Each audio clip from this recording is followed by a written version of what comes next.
Everyone. It's such a beautiful sunny day. I don't know where you're at, what the weather is like, but that always brings me so much joy.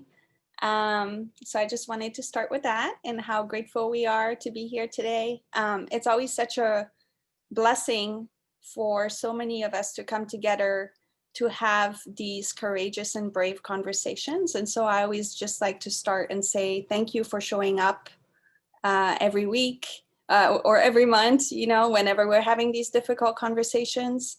And I hope that when you leave these sessions, you're reflecting and thinking about how they're being applied in our day-to-day lives. And hopefully coming back and sharing your learnings with us as well, which is also an important piece.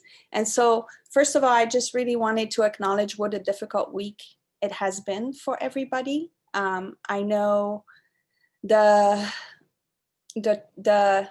spirit has been a little low, at least for me. But I also know that I'm not surprised, right, about the events that have happened. And for those who have really been reading and paying attention, this is, I think, part of the process. And so thinking about where we're at and how we're feeling and being able to acknowledge those difficult and heavy feelings that we're experiencing, and then thinking about how we can begin to elevate the conversation or continue to elevate the conversation in terms of, you know, the Baha'i writings and how much faith it brings in terms of thinking about what does unity actually mean in our day-to-day communities? What does that look like? And how can we really engage in building this new world order, knowing that Shoghi Effendi tells us, and Baha'u'llah and Abdul Baha really talk about how, especially Shoghi Effendi, he talks about how, you know, the unity of the oneness of mankind and unity is not going to be achieved until racial prejudice is eliminated. So thinking about that as we begin these difficult conversations. So just a few reminders before I introduce our guest speaker. I just want to mention it's a courageous and brave space. And as usual, I just want to remind everyone that all views are welcome, as long as we can share them in a respectful and dignified way. I hope that when we leave here, we can all leave knowing that we were at our best. And I say that because the emotions are always so difficult for us. With that said, I'm not going to say please be respectful, because that means different things to different people. And so I think being able to show emotion is also important. So this is not to quell emotion, but to really think about how are we sharing and how are we discussing these really difficult issues that bring up so many emotions. So how do we embrace that? And lastly, I just want to mention that you can only chat me right now during the presentation. So please hold your questions till the very end. And I'm hoping that rather than posting, from my experience, putting questions in the chat kind of dilutes the experience of the rich discussion in the space. So I hope that you will hold your questions, write them down, anything that you have, and then you can bring them to the space during the discussion piece, and then we can have a really rich discussion during that time. All right, so I want to introduce Dr. Arta. Thank you for joining us. And just a little bit about him. He's an Associate Professor of Oncology at UC Davis. He specializes in radiation oncology and has a Ph.D. in cancer biology. He's an internationally recognized expert in oncology and cancer research and has authored over 80 publications in top scientific journals. He's a leader in the field of immunotherapy, which aims to arm the body's own immune system to fight cancer. And he has leadership roles on the National Cancer Institute's immunotherapy committees. He has served the faith in many roles, including as a travel teacher, assistant to the auxiliary board, secretary to the area teaching committee, junior youth animator, ruhi tutor, and local spiritual assembly member. And so please join me in welcoming Dr. Arta. Thank you for joining us today. Thank you so much for having me. Yeah, it's a pleasure to be here. It's a little earlier over here on the West Coast, but it's good to forego a little bit of sleep to be able to wake up and see all of your beautiful faces. So it's definitely a pleasure and a privilege for me to be able to be here. I'll just say up front that, as Liz mentioned, we're going to be talking about some difficult things. And I'm really just going to be sharing my own experiences with you. And this discussion is as much, I think, about race and racial justice as it is about the independent investigation of truth. I think there's a reason why we're told that truth is the foundation of all human virtues. Because without truth, none of the other virtues are possible. So we can't have a community that has unity, or a community that has love, or a community that's built on justice if we don't have truth. And so I hope what everyone takes away from this, from me kind of sharing my own journey, is this a renewed desire to search for the truth. Because I think oftentimes the truth that we are given is not the truth. We live in a country that is very consumeristic and materialistic, and truth is given us the same way, to us the same way. So if I want, a sweater, I can go online and click a button, and it's going to show up at my doorstep in 24 to 48 hours if I'm willing to pay that little bit of extra for the fast shipping, right? And we've become accustomed to also receiving our truth, our information in this manner. And I think it's a dangerous way for us to receive our information, because we are then consuming information. And I think this is why the independent investigation of truth has been stressed as one of the principles of the Baha'i faith. Because unless we search for truth, we are not going to find it. There are certainly forces out there who want to present their version of the truth. And what the truth is I do believe that there is some relativeness to the truth, but each of us are responsible for really educating ourselves and kind of learning what that truth is. Additionally, I want to say that, I have no particular expertise in the topic of racial justice. Certainly, I've educated myself. But there are people within the Baha'i community who are much more educated than me on this, people who spend their lives studying this. So why is it that me, a white doctor, is here talking about racism rather than the people who have expertise in racism? And as I mentioned, I'm here really just to share my own experiences. And the reason why I do it is really out of obedience to Abdul Baha and Shoghi Effendi. And also out of encouragement from some of my Black brothers and sisters. So I've had the good fortune of being good friends and trained with people like Joy DeGruy and Barbara Talley. And one thing that Joy told me is, she said, you should share your story, because when I say this as a Black person, people view me as the angry Black person. But when you say this, people will listen. The Baha'is will listen because of who I am, because I'm a white physician, right?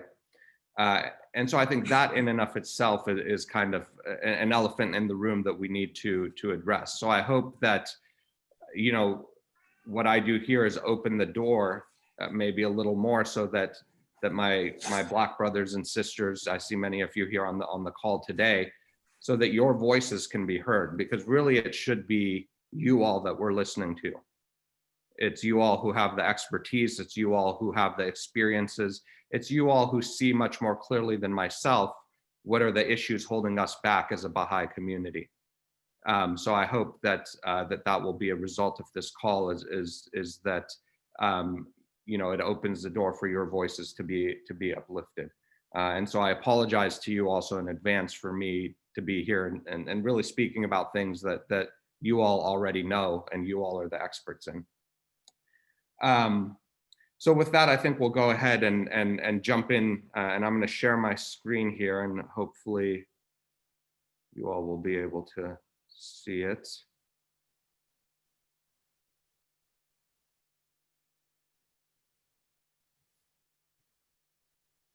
Okay, can everyone see my screen here? Great.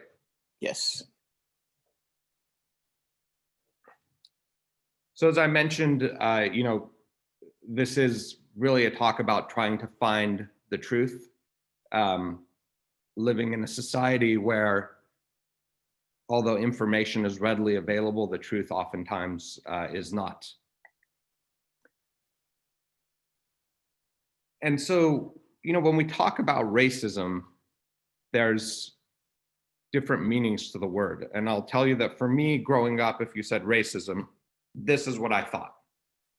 This is what I thought about when I thought about racism. And the truth is that this in our society is just the tip of the iceberg. And certainly, for a long time, I thought this kind of racism has been, for the most part, eradicated. But I think recent events point out to us that that's not the case.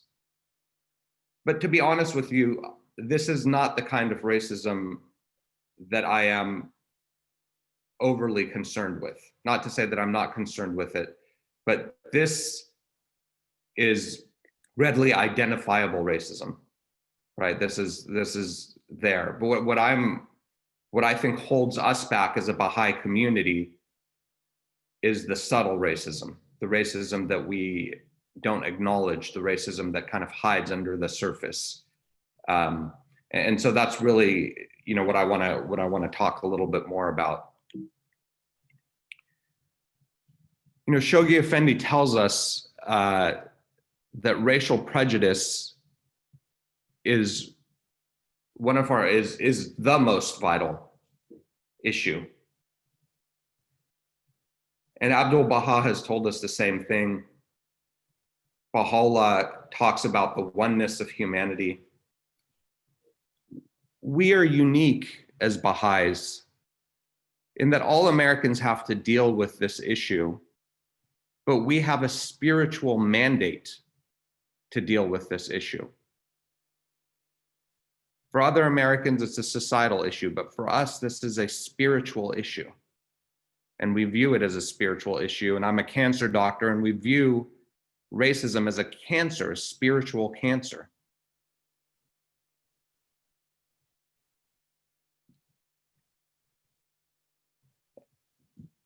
As Baha'is, it's easy to believe that we have taken that step to become Baha'is, and so we have done what needs to be done.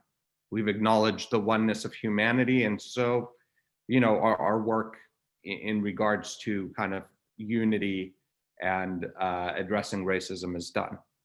Certainly, Shoghi Effendi tells us that regarding the solution of the racial problems, the believers should, of course, realize that the principle of the oneness of mankind, which is the cornerstone of the message of Baha'u'llah, is wholly incompatible with all forms of racial prejudice.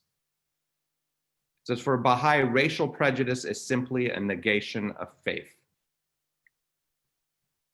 Abdul Baha tells us all prejudices between man and man are falsehoods and violations of the will of God, that it's disobedience. So I think, it's easy for us as a Baha'i community to look at these teachings and say, well, I'm a Baha'i. I already know this stuff. I know that racial prejudice is a negation of faith. So, this isn't an issue within the Baha'i community. And certainly I think, there is diversity within the Baha'i community that we should be proud of. But the unity part of it, I think we have taken for granted, right? Because unity is not our baseline. Unity is our endpoint. So as Baha'is, we don't have a free pass towards unity. Unity is something that we are working to build.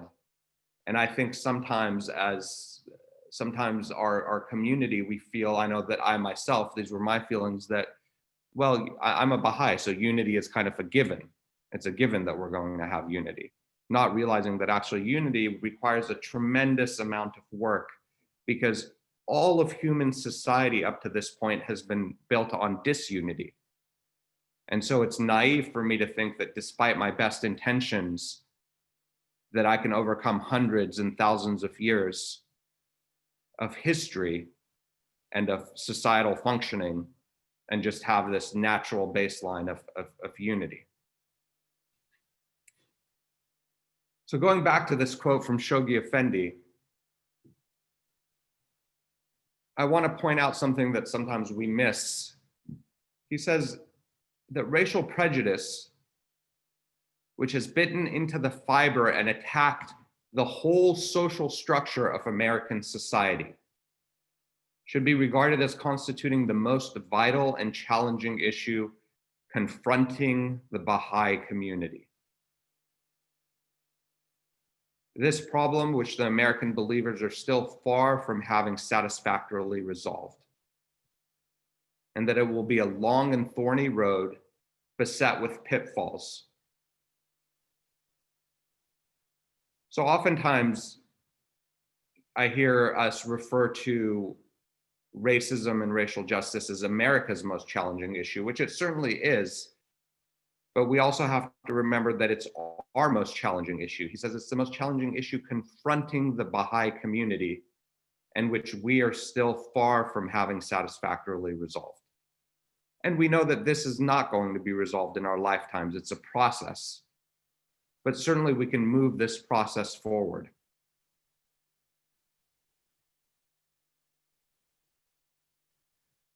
To give you an example of this, this is a letter written by Doris McKay, and this was in regards to the Baha'is in Memphis being asked by Shoghi Effendi to form a local spiritual assembly. And I'll let you all read this as I'm talking. But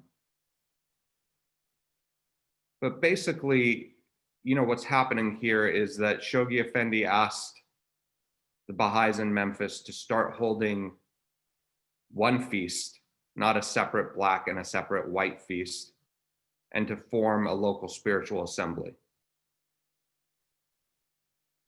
And the white Baha'is basically said no to Shoghi Effendi. They were disobedient to him. Right? They said that such moves would be ruinous to the social and business position of the white Baha'is. They had known of the colored believers, but had thought of them as a group that could go on indefinitely operating separately. Right? That the breaking of bread at feast with people of color, it's referring to, would be social dynamite. It would inevitably become known, and that the prospects of the cause in Memphis would be blighted. So I think from the very beginning, we've struggled with this issue. And if we think, you know, and certainly we've made progress as an American society and certainly as a Baha'i community. But I think we also can't fool ourselves that we are immune from what's happening in the society around us. Right? We are part of American society, and we are, you know, we don't have some special shield that kind of blocks us from this other than the faith. Right? But we are part of this society. And so the illness of society is our illness. This is from Shoghi Effendi. He says, he does not doubt, though it grieves him to have to admit it, that there are believers who have not overcome their racial prejudices. The Baha'is are not perfect, but they have made a great step forward by embracing the faith of God. White American Baha'is, he feels, although they have very much less prejudice than the other American people, are nevertheless tainted to some extent with this national evil, perhaps wholly unconsciously so. And the bottom is from a recent letter from the National Spiritual Assembly that says, no one is immune to this disorder. We are all members of society and to some degree suffer the effects of its maladies. And certainly we have even more recent guidance from our National Spiritual Assembly and from the Universal House of Justice that points this out to us.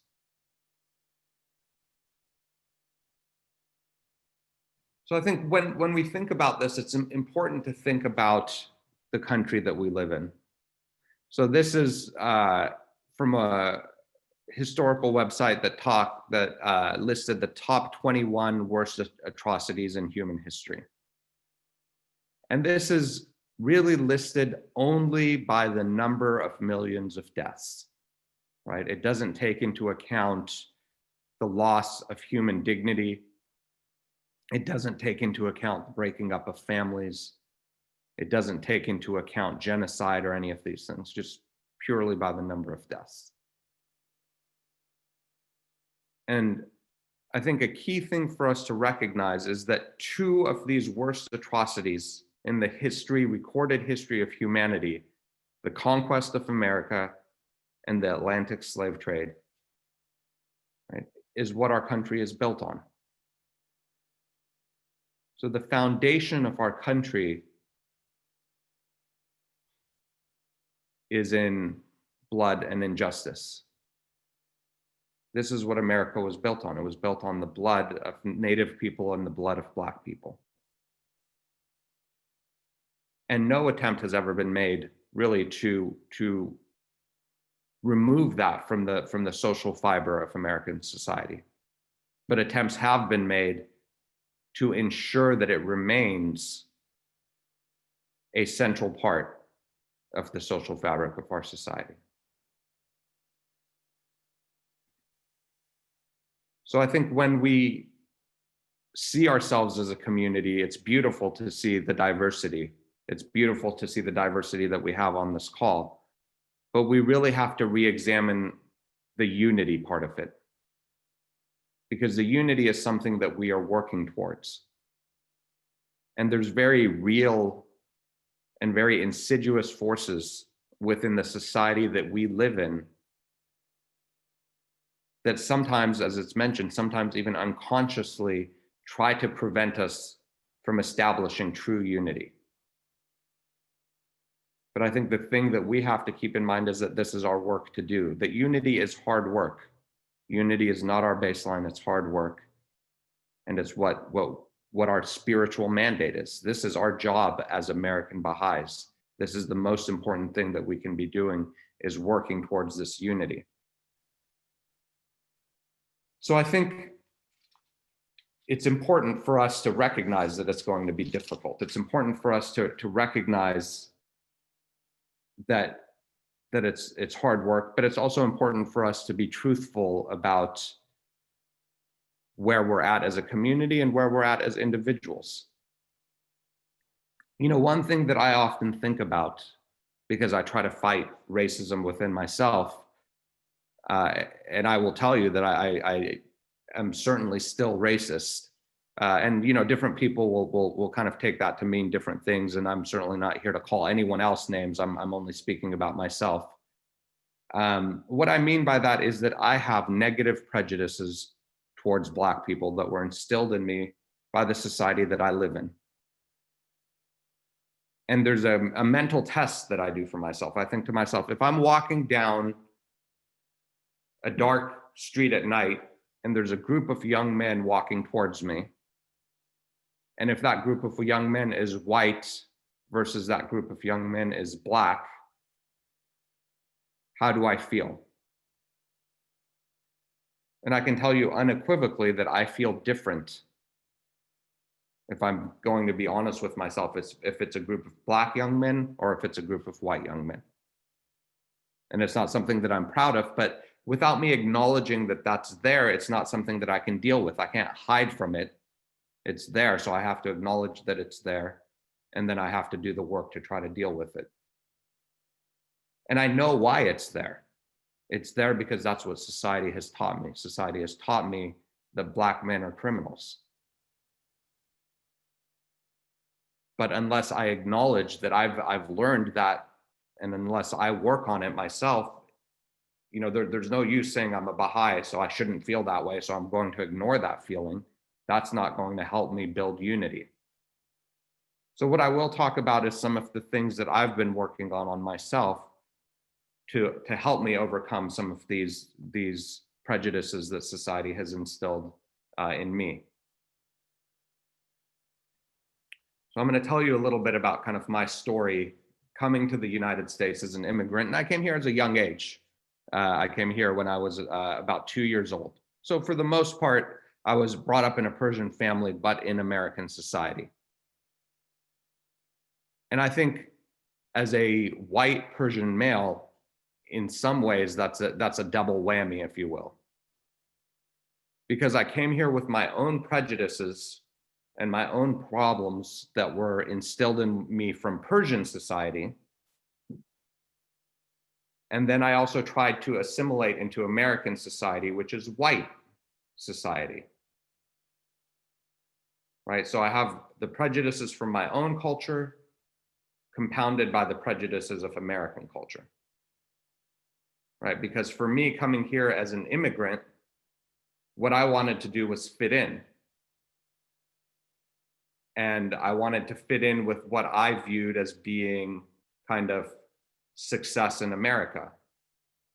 But what we're taught as being success in America is white success. We're taught to model white society and white behaviors. And I think, to be frank with you, as Persians, we've done an excellent job of doing that. Shoghi Effendi in The Advent of Divine Justice tells us, says American believers, both individually and as an organic community, must under no circumstances be confounded with the characteristics and nature of the people from which God has raised them up. A sharp distinction between that community and that people must be made. And for me, this, I know in my life has really been the issue. Because if my goals and the way that I live my life is the same as the society around me, then how have I created that sharp distinction? If what I classify as success, material wealth, societal status, is the same things that the society around me classifies as success, then how have I created that sharp distinction? And I didn't understand this for a long time because I was more interested in fitting in. I think this lack of sharp distinction is also what limits us as Baha'is. People are looking for answers, and we have the answers, yet we don't often manifest them within our communities. Because if you look at a Baha'i community and you look at how our community functions, and we look really at kind of true unity, we have to ask ourselves, are we different than the rest of American society? We don't drink alcohol, okay. There's a lot of Americans who don't drink alcohol, so is that our only distinction?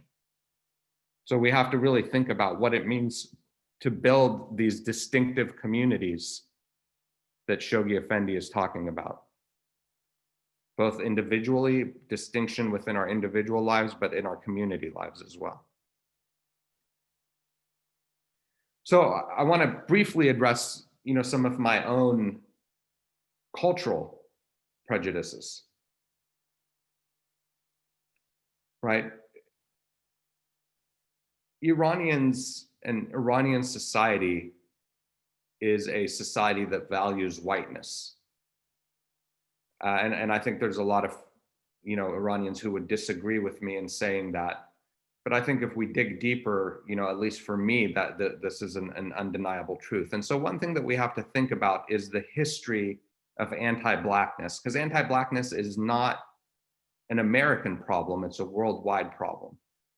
Yet we as Americans, as American Baha'is, have the unique spiritual mandate of dealing with this issue and resolving it.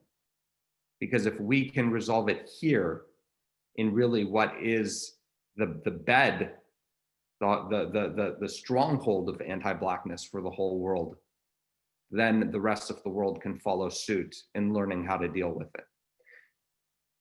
But when we think about slavery and the stealing of African peoples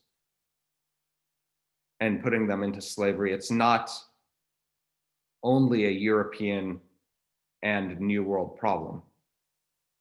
We also know that there was the Mideast slave trade that occurred. So if we look at the trade routes, we have the trade routes from the west coast of Africa that went to South and North America. But there's also the trade routes from the east coast of Africa that went to the Middle East. And so there were Black slaves in Iran. It's not something that we talk about in Iranian history, but it's something that's there.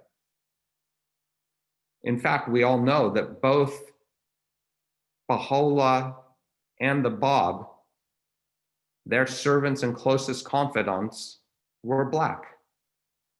Isfandiar and Mubarak were both Black. Right? This is in Iran, in the 1800s. This is a picture of Iranians, clearly of African descent.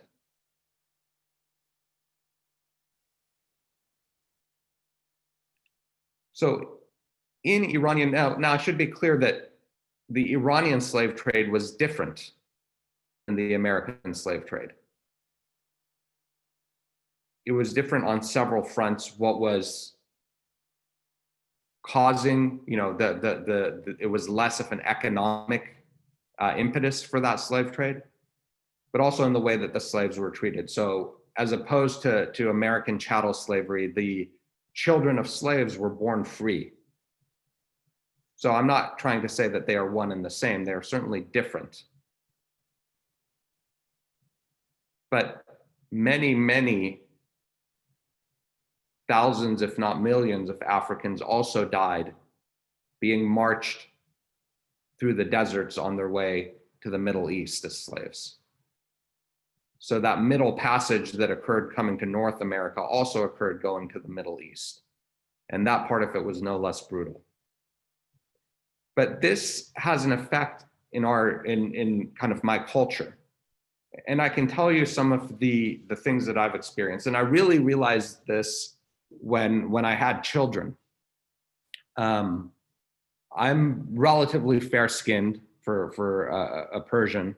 And my wife, I would say, is of kind of medium complexion for a Persian. But one thing I noticed is when we had children, invariably all of my relatives, Persian relatives, and my wife's Persian relatives would tell us, they're so light-skinned, they're so beautiful, they're so white, they're so beautiful. So even in Persian culture, whiteness is held up as the standard of beauty.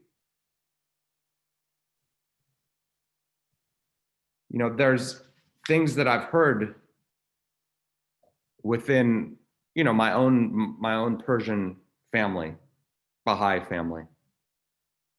Things like, oh, I love Black people, but my daughter shouldn't marry one. Or, why are Black people still complaining? Look at us. We came here with nothing. Why does everything have to be about race? And so these are some of the thoughts that I grew up with. I grew up with these same prejudices. And as did my parents, as did their parents. It was a societal thing that was instilled in us. But I think it's important to recognize that as a Persian person, that I have kind of this dual anti-Blackness. I have a cultural anti-Blackness from Iran, and I have the anti-Blackness that I've learned here in the United States. And the reason why I bring this up is not to belittle Iranian culture, nor to belittle American culture, but really, racism is a disease. It's a festering wound in American society and in our Baha'i communities. And what I can tell you as a physician, if you have a wound the way to heal that wound is not by covering it up. When you cover up a wound, it festers, it becomes infected.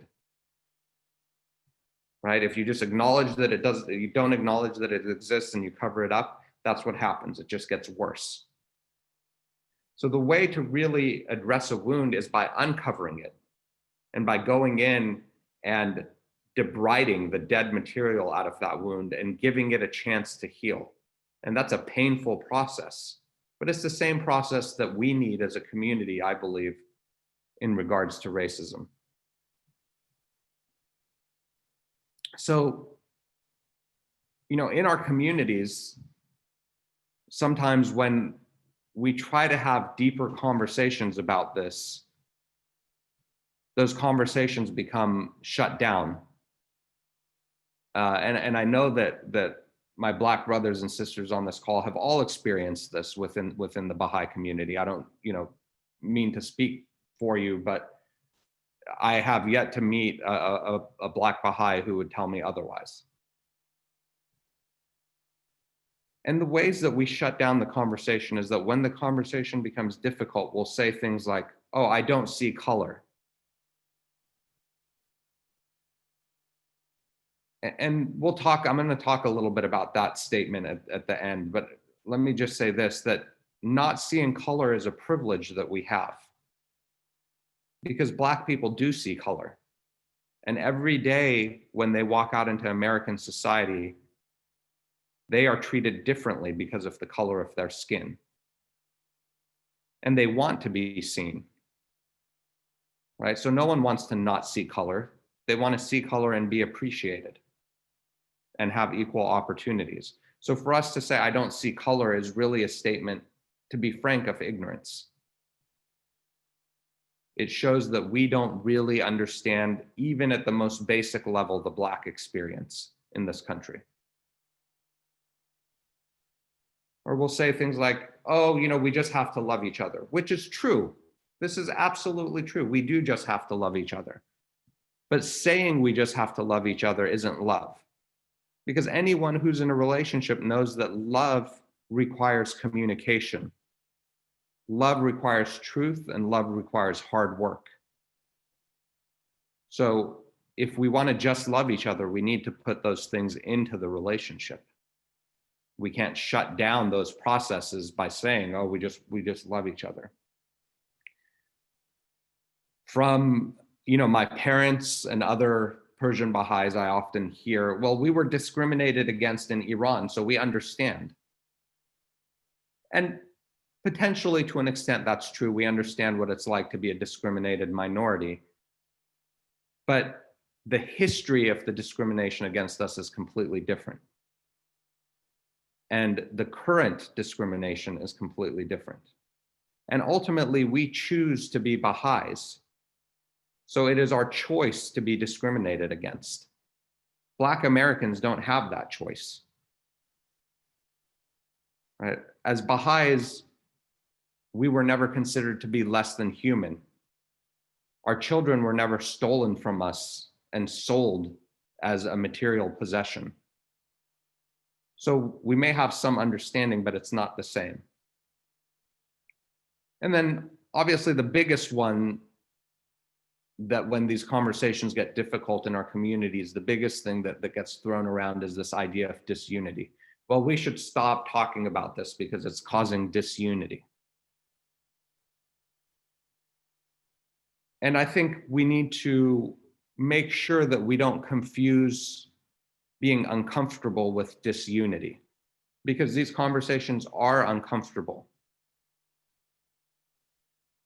But if doing the work that we're supposed to do, if being obedient to Abdul Baha and Shoghi Effendi is causing disunity within our communities, then we really need to examine that.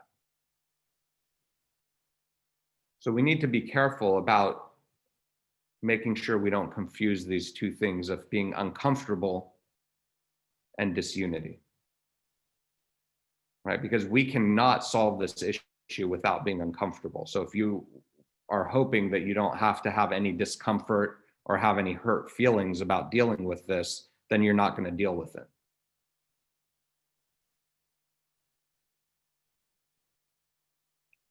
Another thing that I think happens a lot in our communities that I've seen, and I know I've done myself, is dismissing the experiences of our Black brothers and sisters. And this goes back to kind of what I said at the beginning. You know, they are the experts in what they experience in American society, right? And we don't see it. And our society is designed that way. When I'm pulled over by a police officer my whole life, I've never had anything but good experiences. They've always spoken to me politely. I've never been at fear for my life. So does that mean that this isn't what Black people are telling me about their experiences are not true? No. It means that our society is set up so that my experiences as someone who is white are different than the experiences of someone who is Black. That they walk, even though we might be walking down the same road side by side, they are walking in a different world than I'm walking in. And I think we have to realize that. If we don't see the racism that they're talking about, it's because we're not the ones experiencing it. It's not directed at us. So I think, you know, if we look at our communities, we haven't really, the message of Baha'u'llah should be so attractive to our Black brothers and sisters.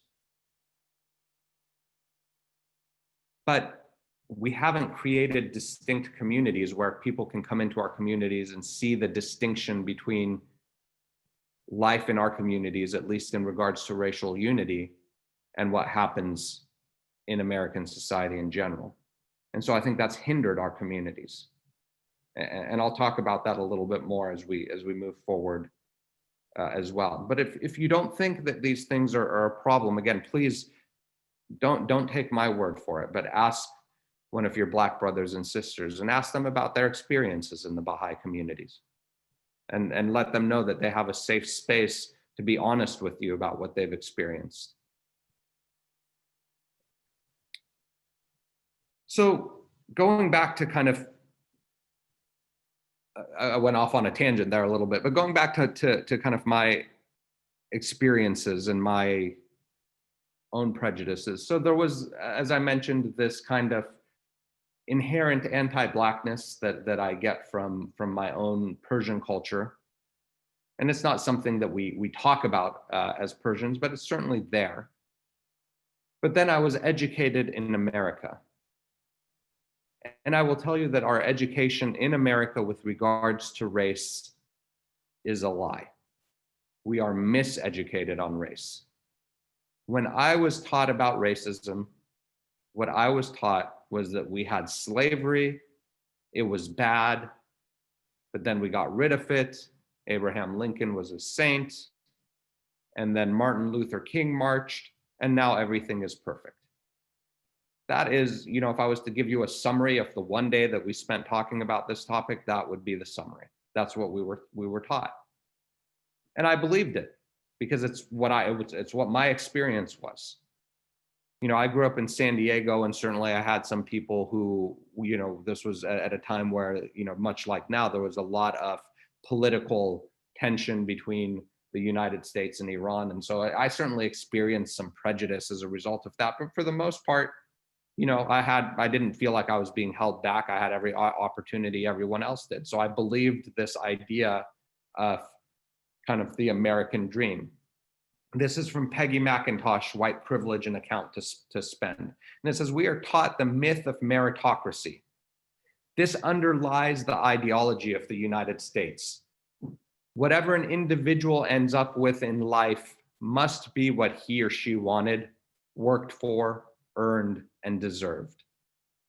This is the US myth of equal opportunity for all. Under this myth, it is easy to believe that if people do not succeed, it is because they are not worthy, either individually or as a group. For example, because they aren't smart or don't work hard enough. I will tell you unequivocally that this is what I believed, right? Because I am the American dream, in a sense. My family came here literally with nothing. We came here to visit my uncle on vacation because he saw what was happening in Iran. My parents thought that it was going to blow over. So we came here on vacation, basically in the midst of the revolution, and we never went back. So everything that my parents had was left behind. And to their credit, my parents worked hard and they built a good life for us. And I'm a wealthy physician. I'm the American dream. I'm an immigrant who came here with nothing and has kind of built myself up, right? And so when I think about that, and then when I think about what I'm taught in school, well, the natural response is, well, what's wrong with Black people? They've been here for generations. I've been here for one generation and I've been successful. They've been here for generations. And as for the most part, compared to the rest of society, they've been less successful. They've been held back. So what's wrong with them? What are they complaining about, right? It must be their issue. This idea that, oh, maybe they're not working hard enough.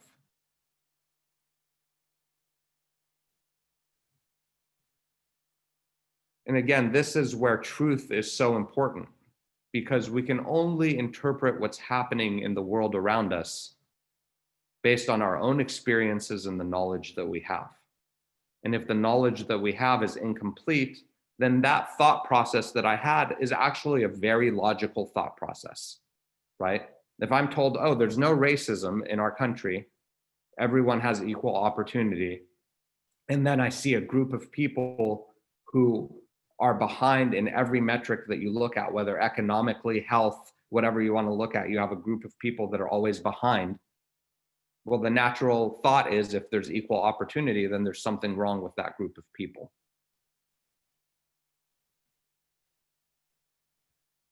This is from Dr. Joy DeGruy, one of our own Baha'i scholars, who says, how many times have we heard a variation of slavery's over? You are all blessed to live in a nation where all you have to do is pull yourself up by your own bootstraps. Work hard and so become anything you want, even president. So why are you still angry?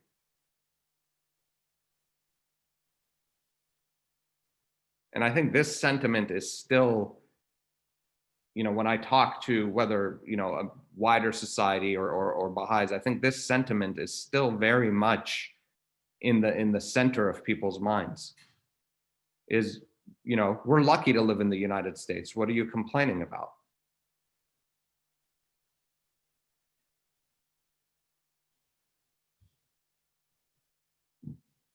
So I think, when we look at these things that we're taught in school, it's not surprising that we have the society that we live in, right?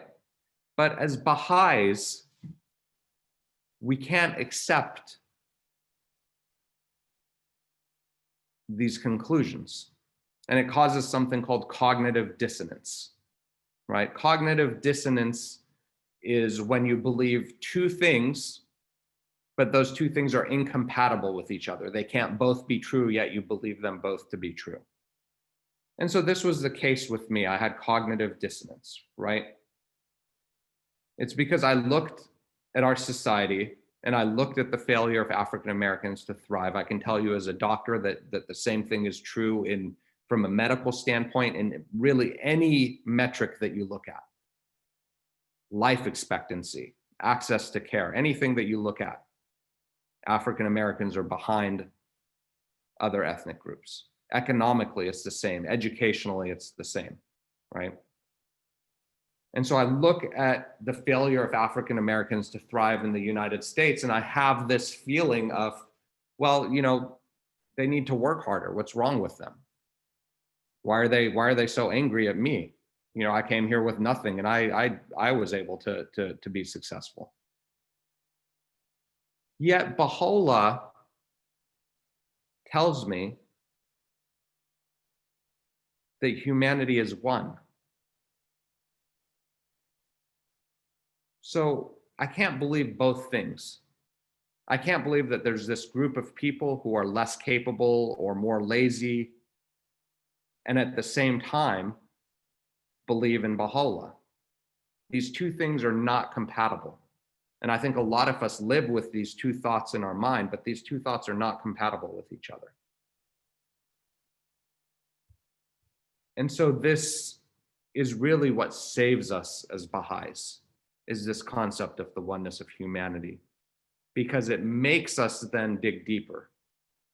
Because now I have to say that either Baha'u'llah was wrong, or what I've been taught about equal opportunity for all is wrong.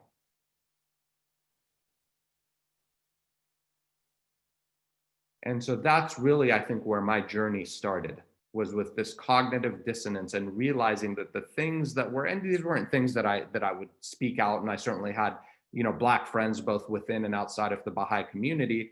But if I was truthful with myself, these are thoughts that I had in my heart and in my head, and I still do to some extent. It's something that I'm still working against, right?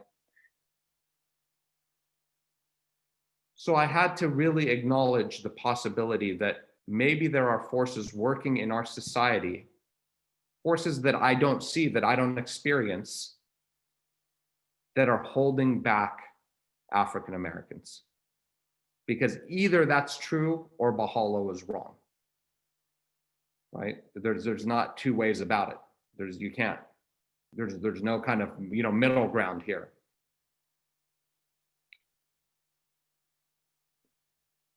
And so that's really when I realized that my experiences, what I see in society, the way that I'm treated, is fundamentally different than African Americans. And this, I think, has also penetrated our Baha'i communities.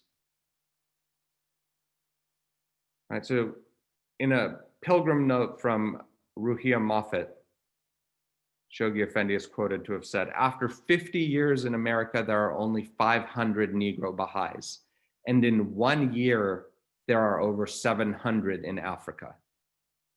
This he repeated several times and said that Abdu'l-Baha warned the believers to solve the racial problem.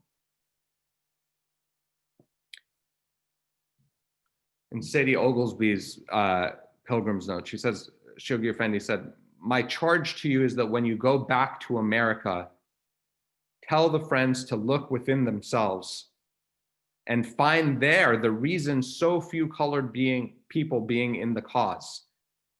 Until this is removed, the cause cannot grow." So Shoghi Effendi is telling us to look within ourselves and find there the reason why we have so few African Americans in the cause.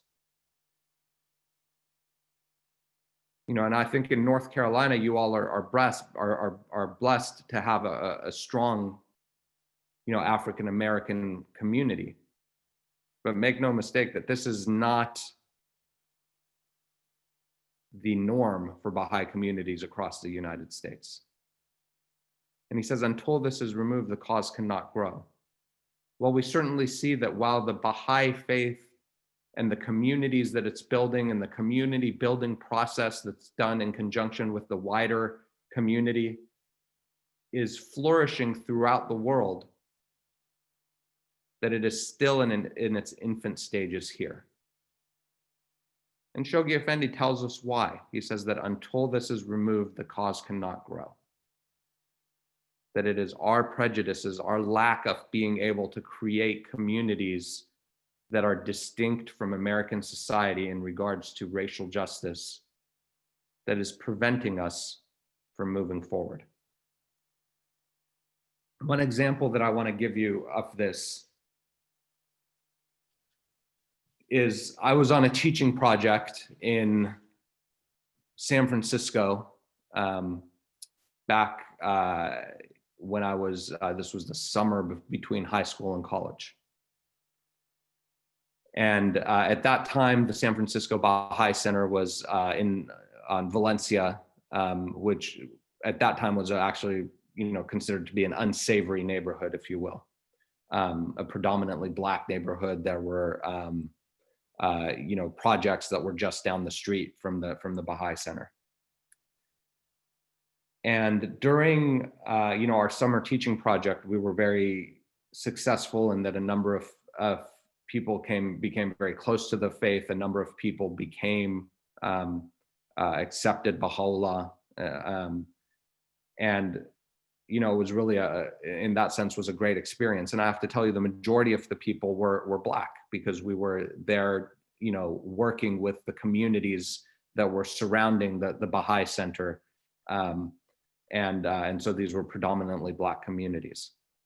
And so as our time there was drawing to a close, we wanted to help integrate these, new Baha'is and people who were, researching the Baha'i faith into the community, because our time was drawing to a close and we were going to be leaving. And so we invited them all to come to a feast. And after that feast that they came to at the San Francisco Baha'i Center, all but one never came back again, never came to another Baha'i activity, all but one. And, I don't know what happened, to be honest with you. But I don't think anyone, was necessarily overtly rude. But I think what happened was they came into a space that is not the type of space that they are normally in, and they didn't feel welcomed. They felt within our community likely the same suspicious glares, the same lack of true unity that they saw in American society. And so although they loved the message of Baha'u'llah, they saw that in practice, we are no different than anyone else. That's my suspicion. When we talked to the Spiritual Assembly, and I say we, it was the leaders of the project that talked to the Spiritual Assembly of San Francisco about the issue, this experience was dismissed, and they said that we don't have issues with racial prejudice in the Baha'i community, despite the facts that certainly we had a group of people come in and something happened, right? There was not even a willingness to examine it. So I think these are the things that we have to look at and really change as Baha'is. And there's no question that we are better off than American society as a whole, but we're still not there. And we have, I think, a very short period of time to change that, to make significant strides.